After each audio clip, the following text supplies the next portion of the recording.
హామీల విషయంలో మీరు గుంట నక్కల్లా వ్యవహరిస్తున్నారు. జగనన్న ప్రభుత్వ కాలంలో గ్రామ సచివాలయ వ్యవస్థ, వాలంటీర్ వ్యవస్థ, నాడు నేడు, ఫ్యామిలీ డాక్టర్, రైతు భరోసా, అమ్మ ఒడి, ఆసరా, చేయూత, ఇలా ప్రతి పథకం, పూర్తి ఫీ రియంబర్స్మెంట్, వసతి దీవెన, ఆరోగ్యశ్రీ విస్తరణ, అందరికీ ఇళ్లు, ఇలా ప్రజల జీవితాల్లో మార్పు తీసుకొచ్చే కార్యక్రమాలు ఎన్నో వచ్చాయి. కానీ ఈ రోజున మీ పాలనలో ఏమొచ్చాయంటే తిట్లు, శాపనార్థాలు, ప్రతీకార రాజకీయాలు. ఈ 2 సంవత్సరాల్లో జరిగినవి ఇవే. ఇక్కడ ఇంకో విషయం కూడా చెప్పాలనుకుంటున్నాము.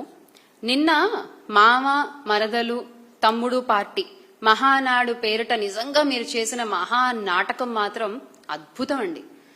ఆ మహానాటకం మాత్రం అద్భుతం అంతే.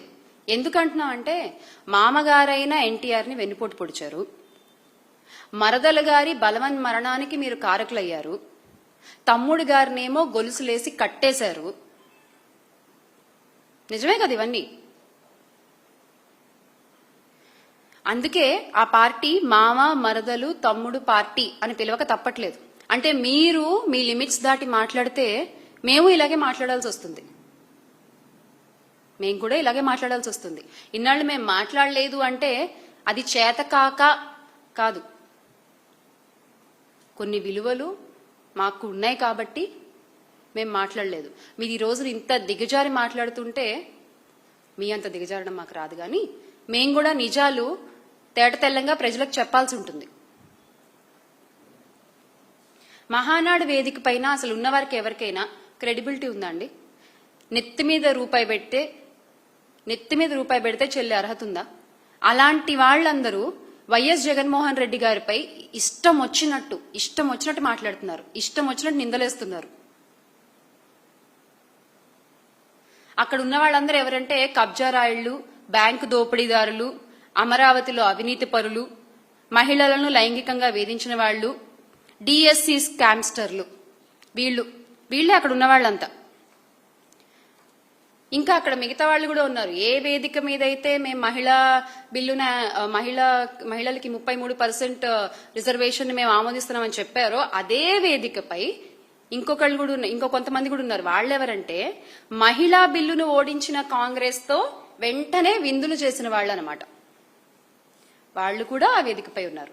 వీళ్ళందరూ కలిసి ఈ రోజున జగన్మోహన్ రెడ్డి గారి గురించి, వైఎస్ఆర్ కాంగ్రెస్ పార్టీ గురించి మాట్లాడతారు. అసలు సకల శాఖ మంత్రి గారికి, గౌరవ విద్యాశాఖ మంత్రి గారికి, శ్రీ నారా లోకేష్ గారికి ఒక ఓపెన్ సవాల్ అండి, ఒక ఓపెన్ ఛాలెంజ్. ఈ రోజున మీరు అన్నారు కదా చర్చకు సిద్ధమని. ఎస్, మీరు ఏ టీవీ ఛానల్కి రమ్మంటే ఆ టీవీ ఛానల్కి వస్తాము. మీరు ఫస్ట్ టైం ఎమ్మెల్యే కాబట్టి మా పార్టీ నుంచి కూడా ఒక ఎమ్మెల్యే గారు వస్తారు. ఒక ఎమ్మెల్యే గారు ఆ చర్చలో మీతో పాటు పాల్గొంటారు. Yes, we are ready. Open challenge. మీరు చెప్పండి ఏ ఛానల్. బట్ అంతకంటే ముందు మీ శాఖలో పెండింగ్ లో ఉన్న పూర్తి ఫీ రియంబర్స్మెంట్, వసతి దీవెన బకాయిలు దాదాపుగా 10,000 కోట్లు ఎప్పుడు మీరు ఇస్తారో చెప్పండి, ఎప్పుడు మీరు ఇవ్వగలరో చెప్పండి. అలాగే డిఎస్సి అక్రమాలపై ఎందుకు మాట్లాడకుండా పారిపోతున్నారో చెప్పండి. మీరు ఆన్సర్ చేయాలి. ఇది డెఫినెట్ గా తప్పించుకుని వెళ్ళిపోదాం అనుకుంటే మాత్రం కుదరదు. ఎందుకంటే ఈ రోజున paper leak, data delete, merit list మాయం, ఇది మీ హయాంలో జరిగిన డిఎస్సి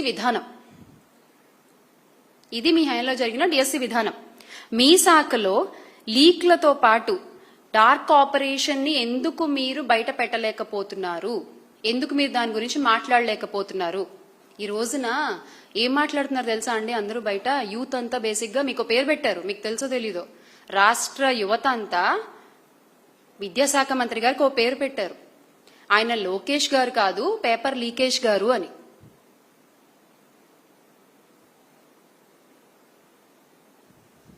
మీ హయాంలో ఎన్నిసార్లు పేపర్ లీక్లు అయ్యాయండి?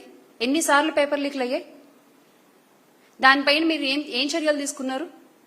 అడిగితేనేమో మాట్లాడరు, మాట్లాడే వాళ్లపై ఏమో కేసులు పెడతారు. మీరు పరీక్షలు నిర్వహించే దాంట్లో డొల్లతనం పెట్టుకుని అడిగిన వాళ్ళపై కేసులు పెడతామంటే ఎలా?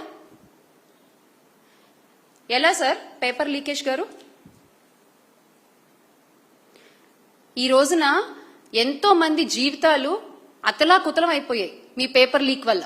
దానికి మీరు ఇచ్చే సమాధానం ఏంటి?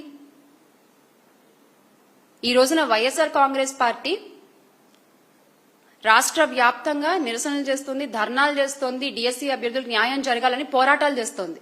కానీ దానికి మీరు ఇచ్చే సమాధానం తప్పించుకు తిరగడం. మళ్ళీ ఏమన్నా అంటేనేమో మేము స్టాన్ఫోర్డ్ లో చదువుకుని వచ్చాం అంటారు.